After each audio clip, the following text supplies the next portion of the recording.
Bueno, muy buenas tardes, queridos hermanos que nos escuchan a través de nuestra radio Cristiano Agape.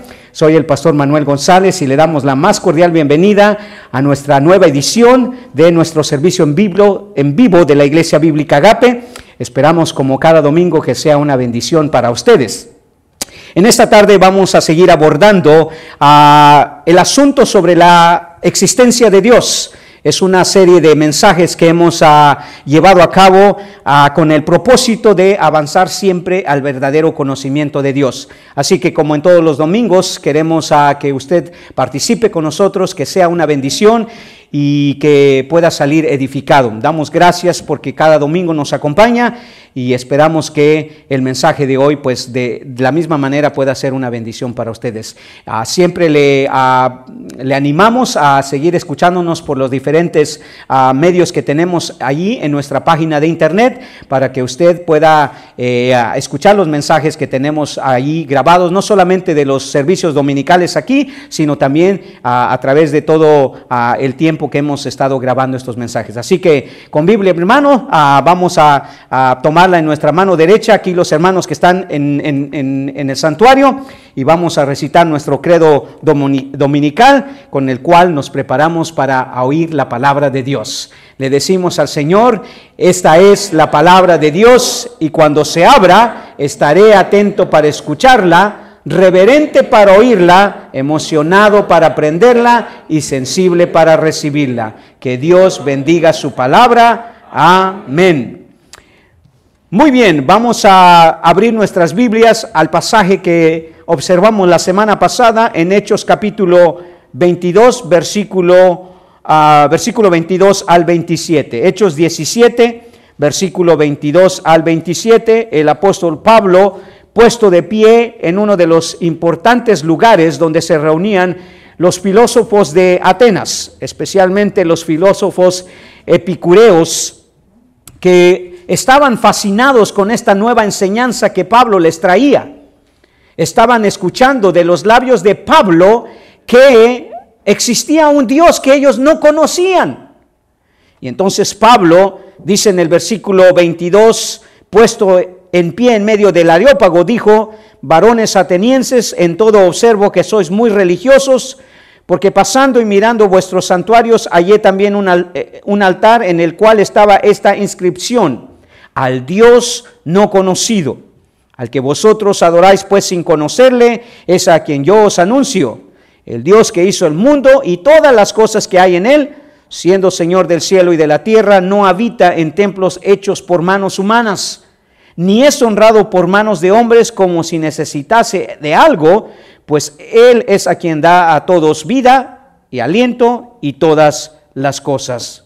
Y de una sangre ha hecho todo linaje de los hombres para que habiten sobre la faz de la tierra, y les ha prefijado el orden de los tiempos y los límites de su habitación, para que busquen a Dios y en alguna manera palpando puedan hallarle, aunque ciertamente no está lejos de cada uno de nosotros. Vamos a pedir la bendición del Señor en esta tarde. Señor, muchas gracias, Padre, por la bondad, Señor, y la generosidad, Señor, con la que tú nos has tratado durante esta semana que acaba de terminar. Gracias por la provisión de los alimentos, la comida, Señor, la casa, el vestido, Señor, y todas aquellas habilidades, Señor, y capacidades que nos has dado, Padre, para trabajar, para disfrutar, Señor, de las cosas que tú has creado. Padre, pero nada de eso serviría, Señor, si somos ignorantes acerca de quién eres tú y de las obras maravillosas que tú haces. Por lo tanto, te pedimos, Padre, que tú nos instruyas por medio de tu palabra y con tu palabra, para que cada vez, Señor, nuestro conocimiento de ti crezca, Señor, al punto, Señor, que eso afecte nuestra vida y realmente podamos, Señor, conducirnos, Señor, y actuar de la manera que a ti te agrada, y con ello darte la honra y la gloria a ti. Así que bendice, Señor, el mensaje de tu palabra, que sea una bendición para nuestras vidas, Señor, y que tu bendición, Señor, también alcance a todos aquellos que nos están escuchando a través de las redes, Señor, mi Dios, el internet, nuestra radio, Padre, al aire. Señor, gracias, Padre, por tu bondad y por tu generosidad. Bendícenos, Señor, durante el mensaje y en el resto del día, en el nombre de Jesús. Amén. Asiento, por favor, hermanos.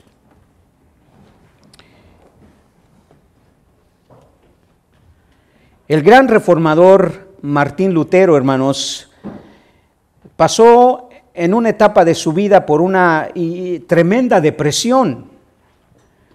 La iglesia lo estaba persiguiendo porque había acusado a la iglesia de varias corrupciones que él había encontrado en la doctrina. Y cuenta la historia que Martín Lutero se encerró en su habitación por largos días. Su mujer, llamada Catalina, fue en uno de esos días y le dijo: Martín Lutero, ¿qué te pasa? ¿Por qué estás de esa manera? ¿Por qué estás tan deprimido? Martín Lutero, dice la historia, que en ese entonces contestó: porque Dios está muerto.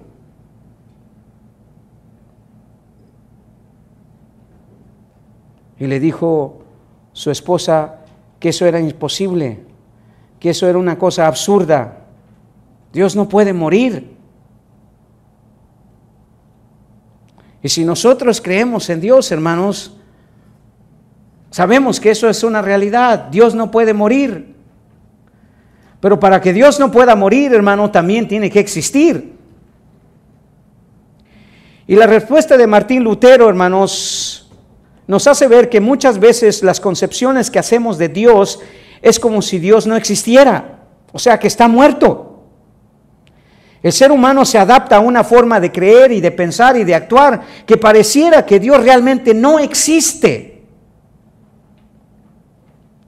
Y una falsa comprensión, hermanos, de la existencia de Dios en la mente del hombre, hermanos, puede afectarle seriamente su vida.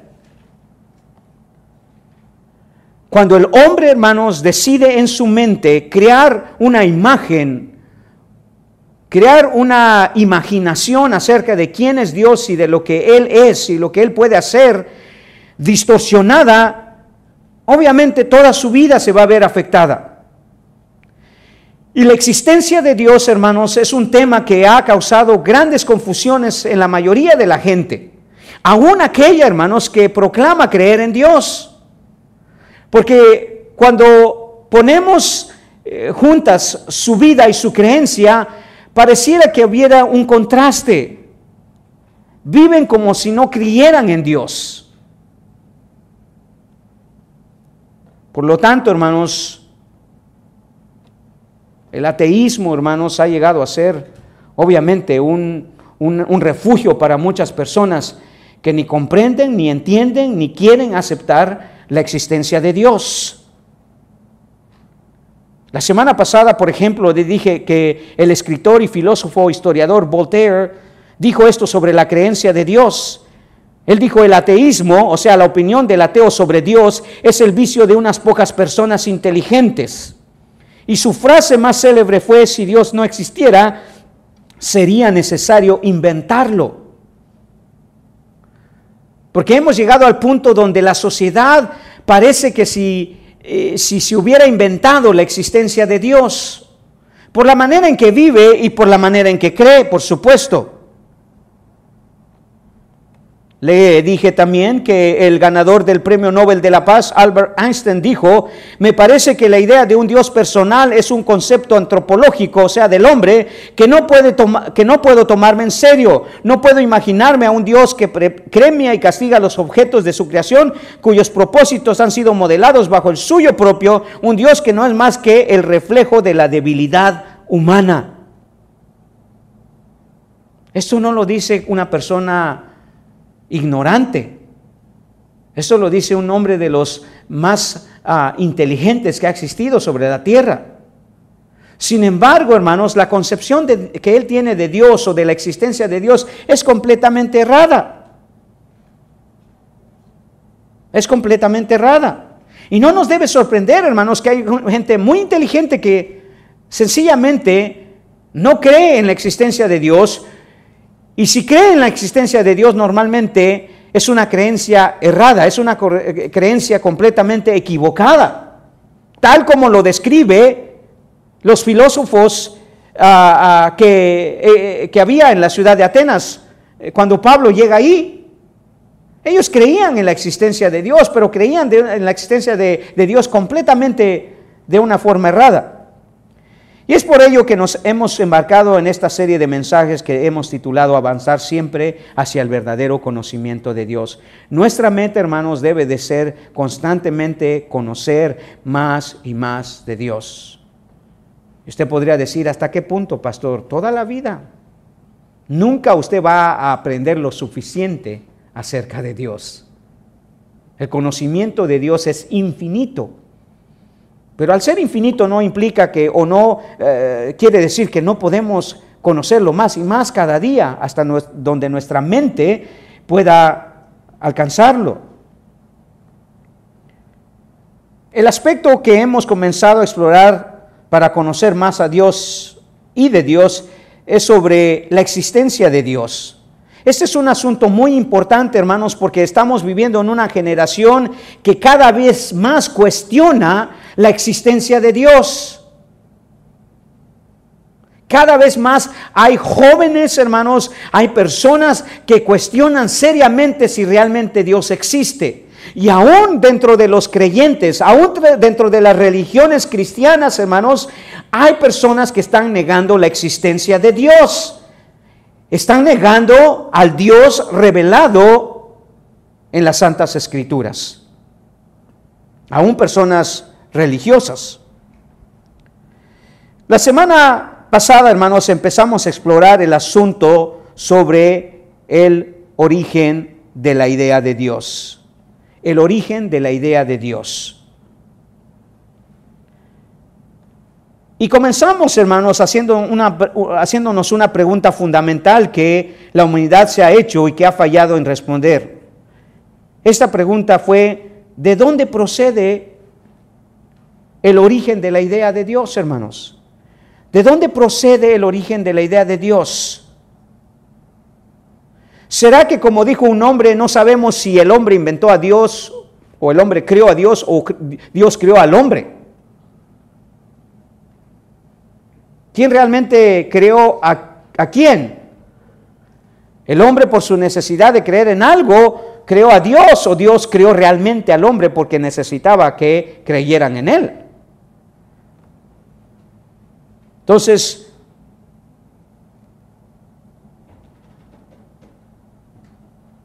¿cómo se originó la idea de Dios en el hombre, hermano? ¿Habrá sido una invención de nuestros antepasados para crear miedo? ¿O para, como algunos dicen, controlar a la gente?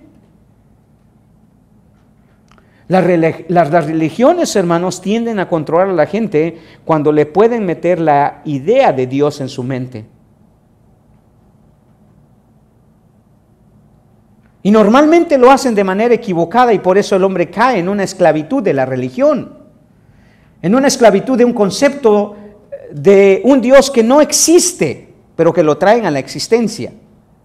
Y que por supuesto no es el Dios de la Biblia. Como introducción planteamos 3 respuestas para responder adecuadamente a esta pregunta, hermanos. ¿De dónde procede el origen de la idea de Dios? Planteamos 3 respuestas. La primera la vimos la semana pasada. Y primero dijimos que el origen de la idea de Dios es una idea innata en el hombre, hermanos. No podemos evadir, hermanos, el hecho de que el hombre nace, hermanos, con una idea de Dios. Tal vez cuando es expuesto para desarrollar esa idea en su mente sea equivocada, pero todo ser humano, hermanos, se ha comprobado que nace con la intuición, con el deseo, con la inclinación de adorar o de creer en alguna divinidad suprema. No hay necesidad de enseñar acerca de Dios, hermanos. El hombre nace con ello. Es una idea innata en el hombre. Esto le dije que se puede constatar por 2 razones evidentes. Primero, porque sabemos que el conocimiento de Dios es universal. En todo el mundo, hermanos, en cualquier lugar que usted vaya, usted va a encontrar gente adorando a un ser divino. Tal vez no sea el que usted adora o al que usted llama Dios, pero usted no puede negar, hermanos, la gente no puede negar que en todo lugar hay ese deseo, esa inclinación de adorar a un ser divino, a un ser supremo. Y cuando hablamos del conocimiento de Dios que es universal, queremos decir que es una fuerte base para ello, porque la Escritura lo testifica, hermanos. La Biblia, hermanos, testifica que en todo lugar, en toda nación, en todo pueblo, hermanos, hay esa idea innata en el hombre de percibir a Dios, de creer en Dios. Citamos algunos versículos en cuanto a ello. Otra base sobre el conocimiento universal de Dios para ello es la historia. La idea de Dios está en todo lenguaje humano, hermanos. En todos los escritos que usted ve de las grandes culturas, hermanos, de las culturas que han influenciado el mundo, hermanos, está la idea de un Dios.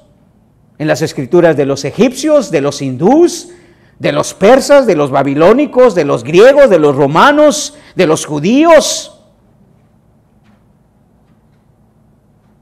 En todo lugar usted encuentra, hermanos, un lenguaje que habla sobre un Dios supremo, sobre una divinidad, sobre un ser que está por encima de todos nosotros. Entonces, el origen de la idea de Dios es una idea innata en el hombre, primero porque el conocimiento de Dios es universal. Y segundo, dijimos que la creencia de Dios es necesaria. Es necesaria porque necesitamos muchas explicaciones para todo lo que ocurre en este mundo. Si es verdad que la existencia de Dios es necesaria, porque de otra manera, hermanos, no podríamos explicar muchas cosas. Por lo tanto, tiene que haber una explicación de todo aquello que no se puede entender.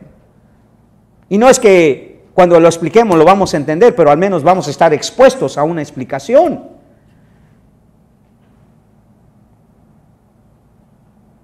Y algunos han dicho que esta creencia de Dios es necesaria porque cuando observamos el mundo, hermanos, vemos que todo efecto tiene una causa. Todo efecto tiene una causa. Las cosas no suceden al azar. Las cosas no surgen de la nada, hermanos. O sea, 0 más 0 no es 1. Es 1 más 1, son 2. No hay tal cosa que todo llegó a existir de la nada. Todo efecto tiene una causa. Y algunos alegan, bueno, eso de alguna manera nos da un indicio de que tuvo que haber alguien que causó todo esto que nosotros vemos, todo esto que hay en este mundo. Entonces, una de las primeras respuestas de cómo se originó la idea de Dios en el hombre, dijimos que es una idea innata en el hombre. El hombre nace con eso, hermanos. Además, le podemos agregar que las leyes morales tienen que tener un origen, una causa y un propósito. ¿Por qué el hombre aplaude la bondad y denuncia la maldad? ¿De dónde surgió esa idea de la moralidad? ¿De dónde surgió esa idea del bien y del mal? ¿Quién determinó eso? ¿Qué hizo que el hombre denunciara la maldad y aplaudiera a la bondad? ¿Qué hizo que el hombre pudiera comprender que hay ciertos valores, ciertas leyes morales que se tienen que seguir? ¿Quién se lo dijo a él? ¿De dónde surgió esa idea del bien y del mal? De lo bueno y lo malo. Entonces, tiene que haber una necesidad de la existencia de un ser supremo. Ahora, la segunda respuesta que podemos dar a la pregunta de dónde vino el origen de la idea de Dios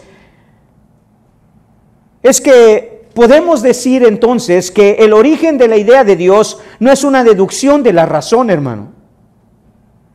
No es una deducción de la razón. Muchos hermanos han tratado de resolver este enigma de que la existencia de Dios vino como un resultado, hermanos, de razonar en algunas cuestiones. Muchos quieren racionalizar, hermanos, la idea de Dios en el hombre, buscando explicaciones basadas en el razonamiento. O sea que si nos podemos a razonar, entonces podemos llegar a la idea de cómo Dios llegó a la mente del hombre, cómo el hombre empezó a poder creer en Dios y en la existencia de ese Dios. Pero debemos entender, hermanos, que el puro hecho de que podemos explicar algunas cosas no prueba en sí la existencia de Dios. Aquellos que razonan y encuentran una explicación para algo, en realidad no están probando que existe Dios. Porque hay muchas cosas que suceden, hermanos, y tienen explicación, pero eso no necesariamente prueba que Dios existe. Puede que la razón o el racionamiento nos explique cómo llegamos a creer en Dios, pero no prueba en sí la existencia de Dios.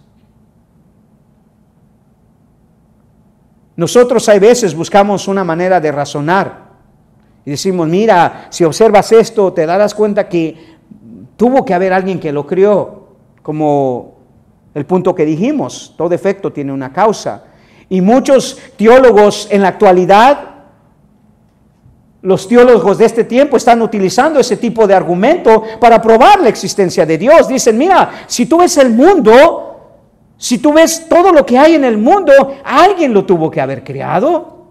De alguna manera tuvo que comenzar. Y hacen un retroceso en el tiempo y dicen, bueno, solo Dios. Pero eso no necesariamente, hermanos, prueba que existe Dios. El razonamiento solo da el método mediante el cual esta creencia es confirmada y desarrollada. Pero no nos prueba la existencia de Dios. Un ejemplo que podemos exponer es por medio de lo que David declara en el Salmo 19, versículo 1 y 2. Quiero que observen el Salmo número 19. Miren lo que David dice en el Salmo número 19, en el versículo 1 y 2. El gran poeta y rey David dice, los cielos cuentan la gloria de Dios y el firmamento anuncia la obra de sus manos. Un día emite palabra otro día y una noche a otra noche declara sabiduría.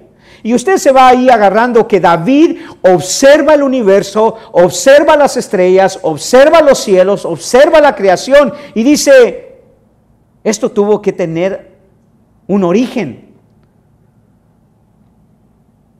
Todo lo que hay en el universo, hermanos, no prueba el origen de la idea de Dios en el hombre, solamente la puede confirmar. David está confirmando, mira, al ver todo esto, llego a la conclusión que Dios existe. Pero en ninguna manera prueba que eso es verdad. Es para David eso. Porque David creía en Dios, o sea, él está escribiendo desde el punto de vista de su creencia de Dios, pero no está probando. Y quiero que entienda una cosa, la Biblia no es un libro para probar la existencia de Dios. Es un libro que declara la existencia de Dios de por sí.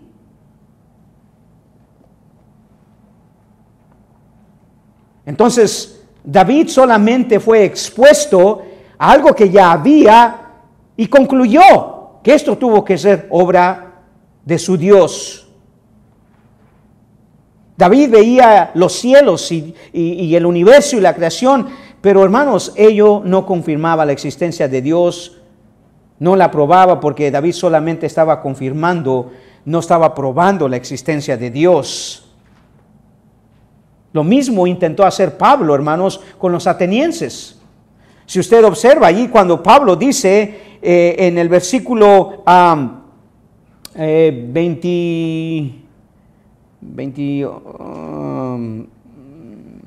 24, después de que les dice, al Dios no conocido, al que vosotros adoráis pues sin conocerle, es a quien yo os anuncio, el Dios que hizo el mundo y todas las cosas que hay en él hay, siendo Señor del cielo y de la tierra, no habita en templos hechos por manos humanas.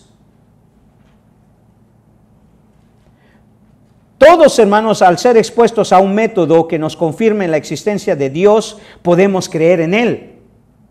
Si yo le leo porciones de las Escrituras, eso le va a confirmar a usted la existencia de Dios, pero no le va a probar nada. No le va a probar necesariamente la existencia de Dios. La Biblia no es de un libro de explicaciones científicas, hermanos, para probar la existencia de Dios. La Biblia es un libro de declaraciones que da por sentado, sin ninguna prueba que buscar, que Dios existe. Dios no está tratando de probar su existencia al hombre. El hombre está tratando de probar la existencia de Él. Dios no le tiene que probar a nadie que Él existe, hermano. Pero para nosotros es importante entender dónde se originó la idea de Dios en el hombre. ¿Cómo surgió la idea de Dios en la mente del hombre? Y hermanos, no vamos a tener ninguna respuesta satisfactoria a menos que reconozcamos que ese conocimiento de Dios en el hombre es innato. Como dijimos en primera instancia, el conocimiento de Dios o la idea del origen de Dios es innato en el hombre. Ahora, muchos que usan la razón como la fuente de donde emana nuestro conocimiento de Dios, hermanos, alegan que hay muchas cosas que podemos deducir y así llegar al origen de Dios. Argumentos como todo efecto tiene una causa, ¿verdad? Que todo lo que hay en nuestro ser y alrededor, nuestra creencia a esta existencia es tan natural que estamos rodeados de hechos que indican designios, que tenemos conciencia de cualidades morales y eso nos hace pensar que Dios es un ser de perfecciones morales, que tenemos un vacío que solamente puede ser llenado con Dios y así sucesivamente empezamos a deducir ciertas cosas y eso, algunos han dicho, nos puede llevar a la idea del origen de Dios. Pero aunque todas esas deducciones, hermanos, sean lógicas, no nos llevan a un razonamiento, no nos llevan a una explicación o a una prueba de la existencia de Dios, del origen de Dios. Cuando nosotros vemos el diseño de la creación, cuando nosotros observamos que todo efecto tiene una causa, cuando nosotros observamos que hay leyes morales a las que el hombre se apega, no importa, que son trascendentales, que son válidas en cualquier lugar, en cualquier tiempo, en cualquier cultura, son deducciones que podemos hacer, pero eso no prueban la existencia de Dios.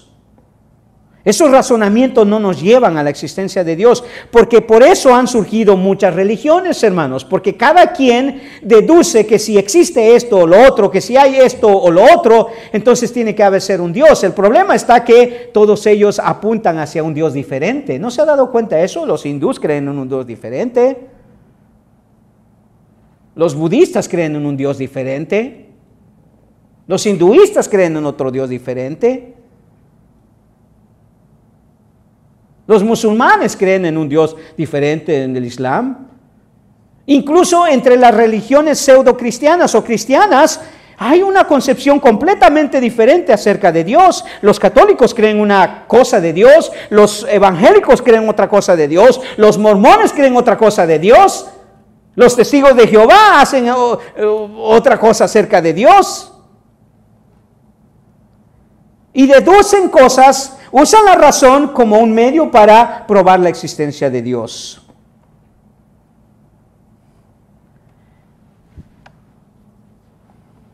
El teólogo Charles Hodge comenta esto en su teología sistemática.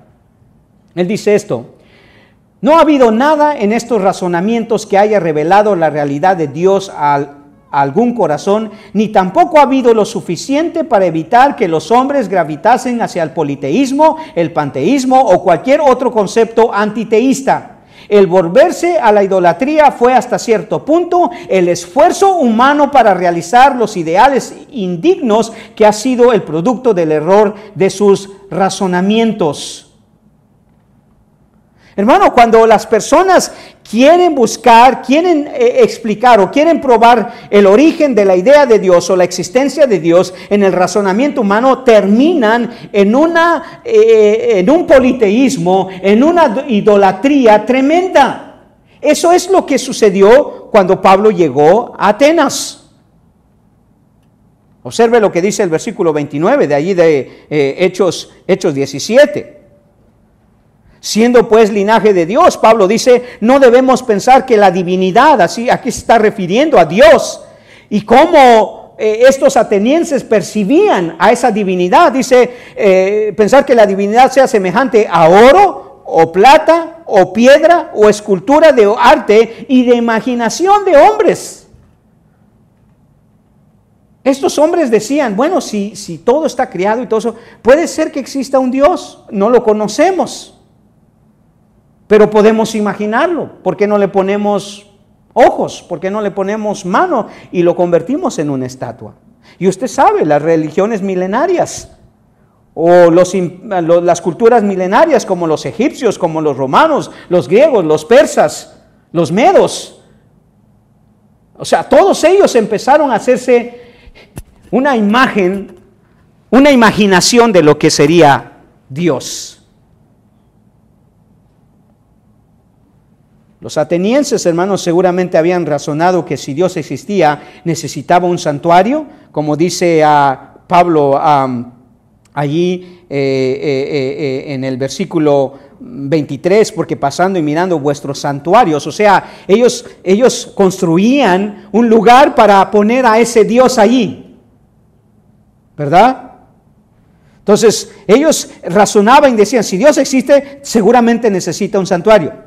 Y si era invisible, lo podían imaginar. Y para imaginarlo mejor, lo representaban en alguna forma. Y si tenía forma, lo podían adorar de maneras paganas. Porque Pablo dice allí, ni es honrado por manos de hombres, como si necesitase de algo, pues Él da a quien a todos vida y aliento y todas las cosas. O sea, los atenienses decían, bueno, podemos imaginar a Dios, podemos representarlo, ponerlo en un santuario, arrodillarnos ante Él y empezar a adorarlo. Porque ellos razonaban, si existe Dios, entonces vemos la creación y entonces tiene que haber ese Dios. No lo conocemos, pero bueno, tiene que haber y podemos representarlo, podemos obviamente darle forma, pues. ¿Podemos darle forma a la divinidad, hermano? ¿Podemos darle forma a la divinidad? Si razonamos y Dios tiene ojos, ¿podemos pintar los ojos de Dios? Bueno, o sea, algunos lo han intentado. ¿Sabes cuál es la idea común entre la gente? Que Dios es como viejito, ¿no? Ahí sentado en su trono, un trono blanco, con una barba, un bastón, mirando así hacia la lejanía. Esa es la idea que tienen. O quizá todavía más, la imagen que tienen de el Dios hecho hombre, ¿cuál es? Un hombre de pelo largo, ojos azules, cuero, ¿verdad? Barbón también, pues tenía que ser como el Padre, ni modo que fuera. ¿De dónde salió esa idea? Que Dios es así. ¿De la imaginación? ¿De quién? Del hombre. De la imaginación del hombre. Sus razonamientos, hermanos, los ha llevado a tener una idea distorsionada del origen, la forma o la imagen de Dios. Y tenemos que entender, Dios no es el producto de nuestra imaginación o de nuestro razonamiento, hermano. Porque en el momento que queremos razonar la existencia de Dios a través de la observación, de las deducciones o de las lógicas, ¿sabe qué vamos a terminar haciendo? Reducir a Dios en un objeto. Y si no me lo cree, mire lo que el salmista estaba observando en la mente de personas que habían deducido o razonado o llevados por la lógica a creer en Dios. En el Salmo número 115, el salmista David ve con tristeza, hermanos, cómo la idea de Dios que existía en la mente de algunos hombres se había distorsionado tanto. Eso es lo que dice el salmista. No a nosotros, oh Jehová, no a nosotros, sino a tu nombre da gloria, por tu misericordia, por tu verdad. Porque ¿qué han de decir las gentes? ¿Dónde está ahora su Dios? David dice, el nuestro Dios. Estaba hablando del Dios de los hebreos, ¿verdad? Nuestro Dios, dice, ¿está dónde? En los cielos. Todo lo que quiso ha hecho. Lamentablemente David dice, pero las otras personas que han razonado, que han deducido, que han imaginado a Dios, dice, los ídolos de ellos son plata y oro, obra de manos de hombres. Tienen boca, mas no hablan. Tienen ojos, mas no ven. Orejas tienen, mas no oyen. Tienen narices, mas no huelen. Manos tienen, mas no palpan. Tienen pies, mas no andan. No hablan con su garganta. En 1995, hermanos, hice un viaje misionero a las Filipinas. Y después de estar unas semanas allí en las Filipinas, hermanos, en una misión, al volver en el aeropuerto, hermanos, en una vidriera estaba una Biblia enorme, enorme, esas bibliotas enormes, y estaba abierto. Estaba abierto, no me acuerdo en qué pasaje de la Biblia, pero estaba abierto. ¿Sabe lo que hice? Sin que nadie me viera, abrí la puerta de la vitrina y cambié las hojas de esa Biblia. ¿Y sabe cuál pasaje puse? El Salmo número 115. Y se sorprenderá la cantidad de personas que empezaron a pararse a leer eso. ¿Qué pensaron? ¿Qué reflexionaron? ¿Qué dedujeron? No lo sé. Pero me dice que algo llamó su atención. ¿Y sabe qué es lo que me llama la atención de aquí? De personas, hermanos, que al usar el razonamiento dicen, pues si Dios tiene ojos, pues hay que ponerle ojos. Y si Dios tiene nariz, pues hay que ponerle nariz. Y si Dios tiene boca, pues hay que ponerle boca. Y si Dios tiene pies, pues hay que ponerles pies.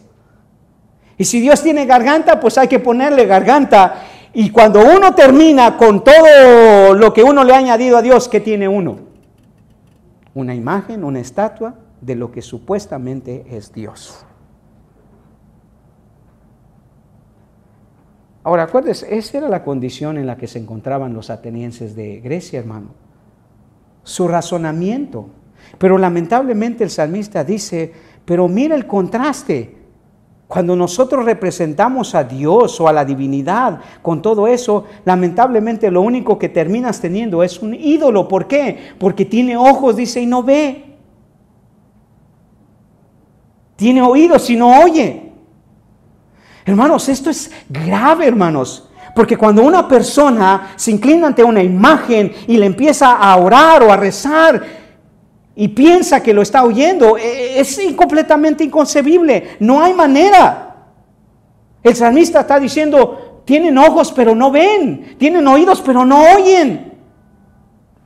Pero no solamente eso, mire lo que termina, o sea, son inútiles, son inútiles. Y dice en el versículo 8, semejantes a ellos son los que los hacen y cualquiera que confía en ellos. Razone un poquito, use la razón, hermano.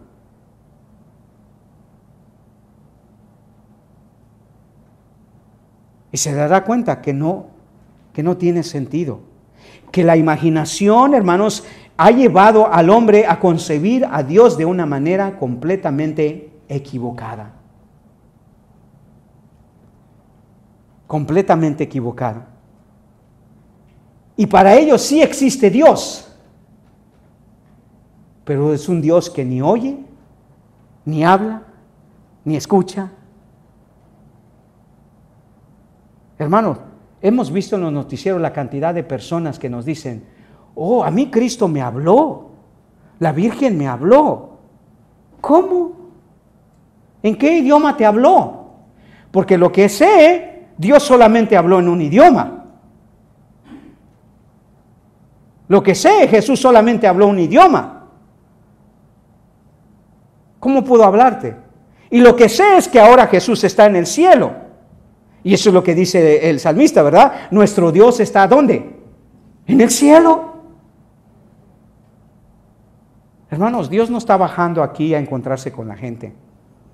Ni Jesús está bajándose aquí a encontrar a la gente. Eso es una imaginación nuestra. ¿Y qué dice José Smith? A mí se me apareció Cristo y me dio unas tablas, y en esas tablas me decía que yo tenía que formar la nueva iglesia, reformar la iglesia de Jesucristo, y ahora tenía que ser la iglesia de Jesucristo de los santos de los últimos días. ¿Le cree usted a José Smith, hermano? ¿Le cree usted a Elena G. de White, fundadora de los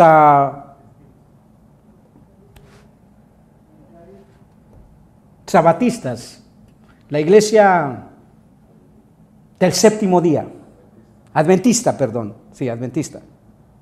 que Jesús se le apareció y le dijo a ella que ahora el mandamiento que está sobre todos los mandamientos es el mandamiento a guardar el sábado, y por eso usted ve a los adventistas guardando el sábado todo?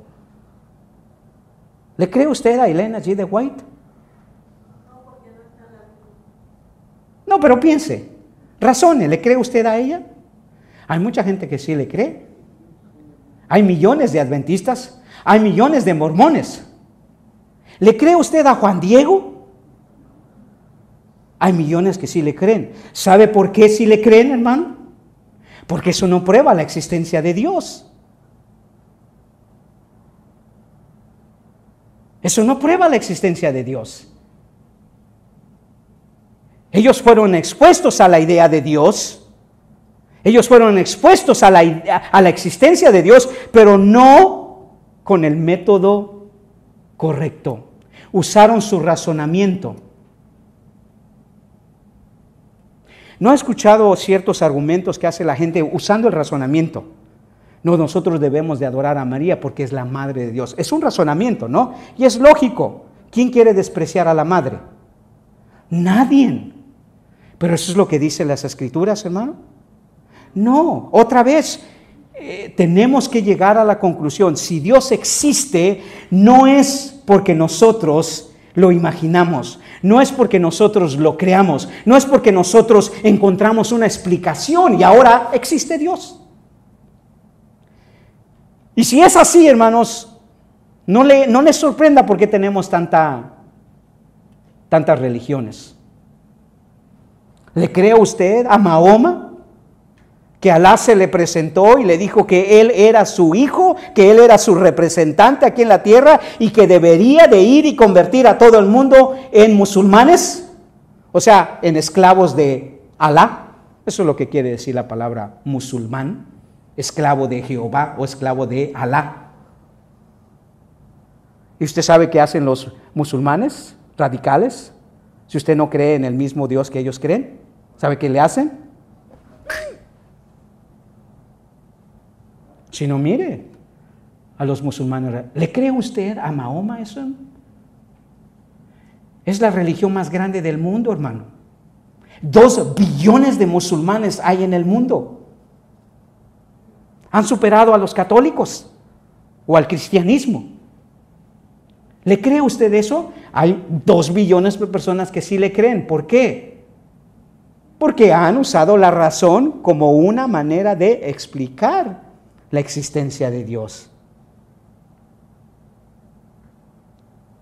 Seguramente dicen, si Dios quiere que el mundo sepa de Él, Él tiene que escoger a su representante.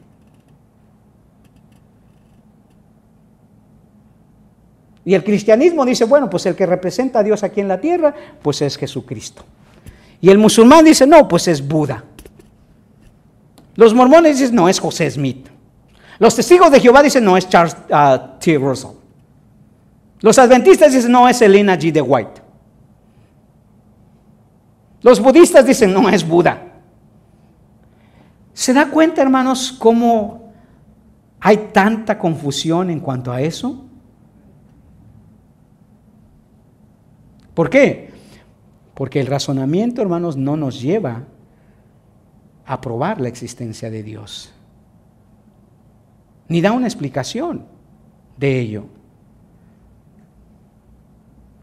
Cuando la idea del origen de Dios, hermanos, ha surgido en la mente de hombres que se han basado en la razón, este es el resultado. Que si existe Dios, tiene que tener una forma, y que si tiene una forma, pues ha de ser como nosotros, y que si es como nosotros, pues podemos representarlo así, y lo podemos representar, pues pongámosle ojos, manos, nariz, boca, orejas, garganta. ¿El resultado es Dios? No, el resultado es un ídolo, que no puede oír, que no puede hablar, que no puede ver, que no puede oler. Ese es el resultado de mi imaginación, ese es el resultado de mi razonamiento. ¿Sabe qué? La gente está esperando que Dios le hable, pero quiere escuchar una voz. ¿Cómo puede usted escuchar la voz de un espíritu si no tiene boca? La única manera que Dios habla, hermanos, o es por su palabra, o no habla. No habla.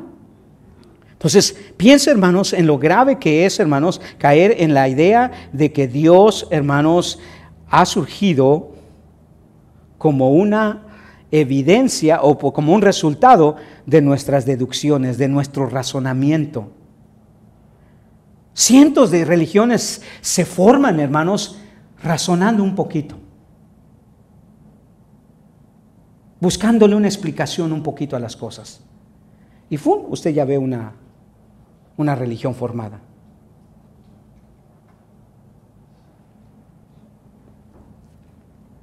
Es verdad, hermano, que ha habido ideas racionales con las que se han intentado probar la existencia de Dios.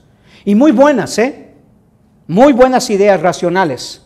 Algunas de ellas, muchos teólogos las utilizan, muchos apologistas las utilizan para probar la existencia de Dios. Pero quiero decirle, aunque son buenas, aunque se pueden usar, eso no prueba la existencia de Dios. Tenemos que llegar a la conclusión, ¿qué es lo que realmente originó la idea de Dios en la mente del hombre? Porque si el hombre, hermanos, ideó el origen de Dios en su mente, ¿cuál fue la fuente de ello? Y si fue el razonamiento, el resultado usted lo está viendo. Cientos y cientos de religiones hoy en día. Cientos y cientos de religiones. Ahora, lo que quisiera hacer, hermano, es darle algunas de las pruebas de la existencia de Dios conocidas como racionales. Y son buenas, pero quiero decirle, eso no contesta a la pregunta cómo se originó la idea de Dios en el hombre. Son muy buenas. Quiero darle 4. Quizá no me alcance a cubrir ni siquiera una hoy. Ya tengo hambre, ¿usted no? Yo tengo hambre, la verdad. Y ya tengo miedo que empiece el micrófono a sonar como los gatos, ¿no? Pero déjeme siquiera darle una, ¿ok? Una de las ideas racionales. La primera de ellas es lo que se conoce en la teología como el argumento ontológico. ¿Ha escuchado hablar de eso? Posiblemente no, son normalmente enseñanzas que se dan en el seminario, en una clase de apologética, o sea, de la defensa de la fe, que se usa para probar que Dios existe. Aunque créame, yo no pienso que estas son las maneras de probar que Dios existe. Son solamente métodos que pueden confirmar la existencia de Dios, pero no pueden probar que Dios existe. ¿Ok? El argumento ontológico. Déjeme decirle de qué se trata esto de manera sencilla. Este es el razonamiento de este argumento. Lo expuso tanto Anselmo como Descartes como Samuel Clarke. Él dice que el argumento ontológico es que el hombre tiene la idea de un ser absolutamente perfecto, que la existencia es un atributo de la perfección y que por lo tanto debe existir un ser absolutamente perfecto. En otras palabras, si no hay nadie perfecto, tiene que haber alguien perfecto, ¿no? Entonces razonamos y decimos, pues ninguno aquí de nosotros es perfecto, así que ninguno de nosotros puede ser Dios. Y no le crea a nadie que es Dios, hermano. No le crea absolutamente a nadie. Si no, este razonamiento es válido, ¿verdad?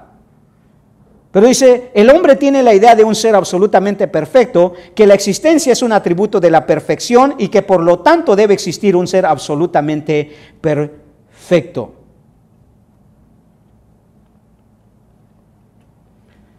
Pero hermanos, el hecho de que nosotros razonemos que hay una persona perfecta por encima de todos nosotros, bueno, para el musulmán puede ser Alá, para el hinduista puede ser Krishna, para el budista puede ser quién sabe quién, y así sucesivamente.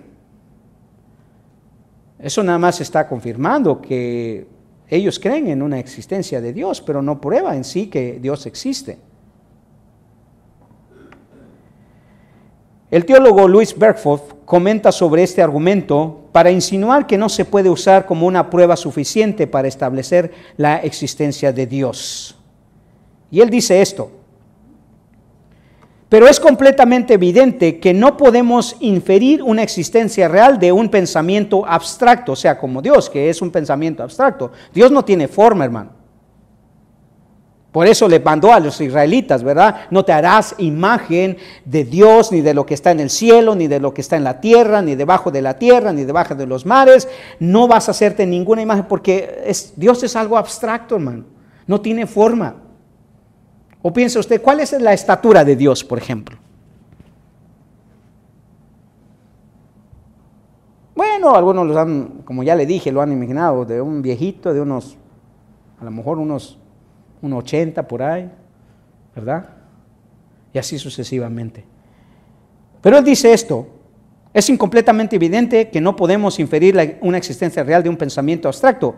El hecho que tengamos una idea de Dios todavía no es prueba de su existencia concreta. Todavía más, este argumento tácitamente admite como ya existente en la mente humana el verdadero conocimiento de la existencia de Dios, que debía derivarse de una demostración lógica. En otras palabras, cuando alguien dice que Dios es perfecto es porque ya tiene la idea de Dios, no prueba que Dios existe. Es como que si yo le dijera, Dios es bueno. Bueno, yo digo que Dios es bueno porque ya tengo una confirmación de ello, ya sea basada en una experiencia personal o en la información que he recibido de la Biblia. Pero eso no prueba que Dios existe, porque yo puedo ir ante un ateo y le digo, mira, yo sé que Dios es bueno. ¿Y aquí quién te dijo que Dios existe? Bueno, la Biblia dice, pues yo no creo en la Biblia. ¿Cómo le puedo probar a él que Dios existe?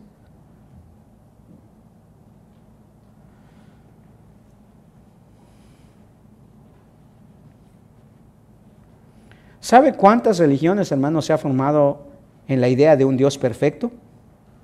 Cientos, hermano. Es más, pienso que el musulmán cree que Alá es perfecto. Los mormones pienso que creen que Dios es perfecto. El problema es que un Dios perfecto creó a dos hermanos, uno bueno y uno malo. Satanás el malo y Cristo el bueno. ¿Verdad? Y así sucesivamente. Pero eso ni prueba la existencia de Dios, hermanos, ni tampoco prueba que es el verdadero Dios. Puede ser un razonamiento lógico y válido, pero nuestro conocimiento de Dios no debe derivarse de una idea abstracta o un razonamiento solamente. Piensa, hermano, Dios no tiene forma. Entonces, ¿por qué darle forma? Bueno, porque razonamos, de alguna manera se tiene que identificar con nosotros. Cuando la Biblia habla que Dios tiene nariz, boca, ojos, no es un lenguaje literal, hermano. Es un lenguaje ¿qué? Antropopático. O sea, es un lenguaje que nos ayuda a poder tener una idea de que Dios es un ser personal. ¿Ok? Es un ser personal. Pero es abstracto. No lo podemos ver, no lo podemos tocar. Pruébenos entonces que hay Dios. Bueno, el argumento ontológico dice que si la existencia tiene perfección, seguramente es porque Dios entonces es perfecto. Y eso prueba, pero no prueba nada. ¿Sabemos que Dios es perfecto? Sí, pero ya lo sabemos basado en la información que tenemos de las Escrituras. Pero no todos creen en las Escrituras. Por lo tanto, no hay una manera de probarlo.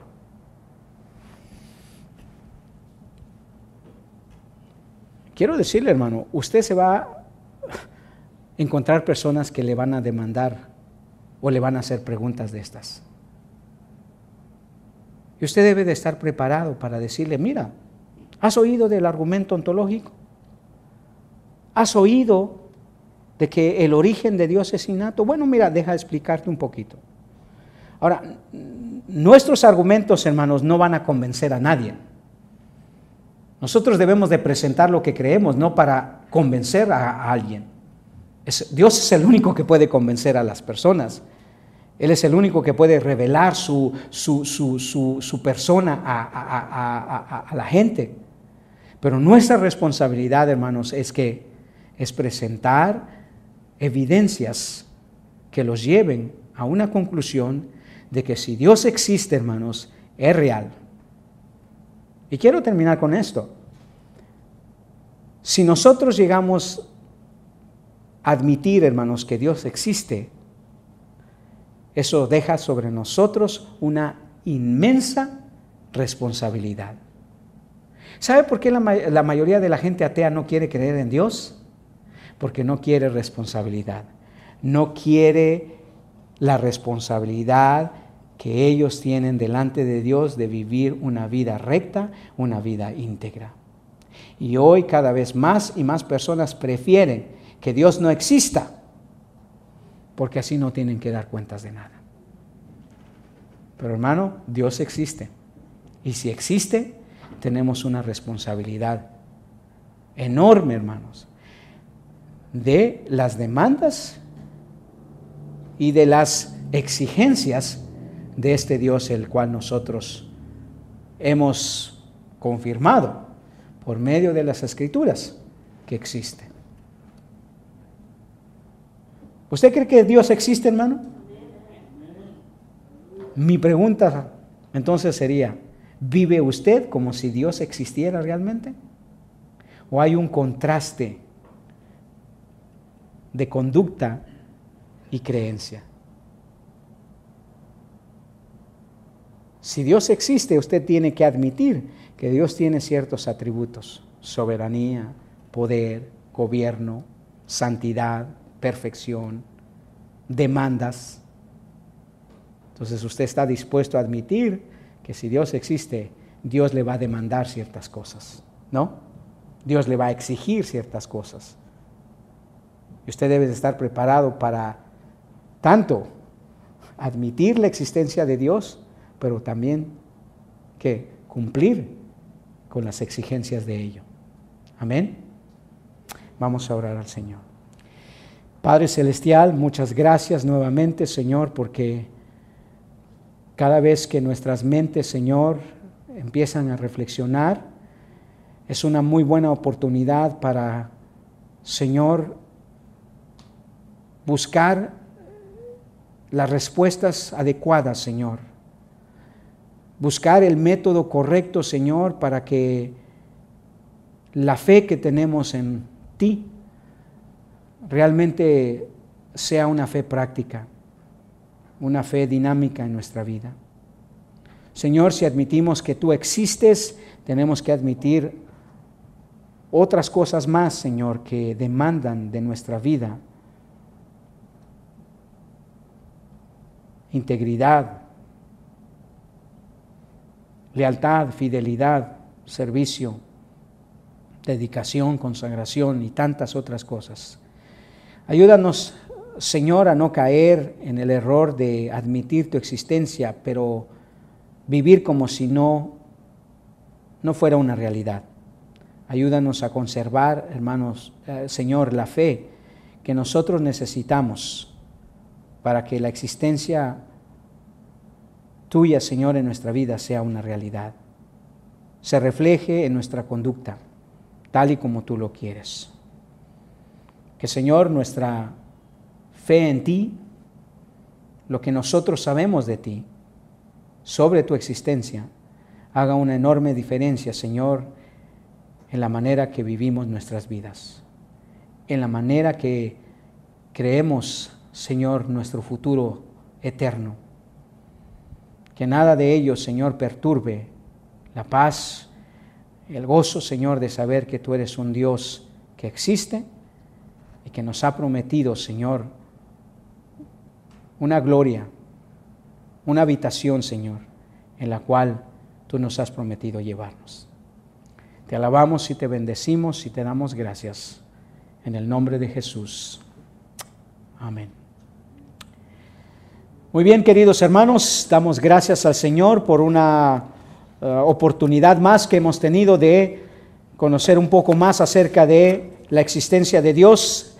Los esperamos la próxima semana con el mismo deseo y el mismo entusiasmo de aprender. Nos despedimos de nuestra audiencia allí por medio del internet, a través de nuestra radio, y deseamos de todo corazón que haya usted sido bendecido con la palabra del Señor.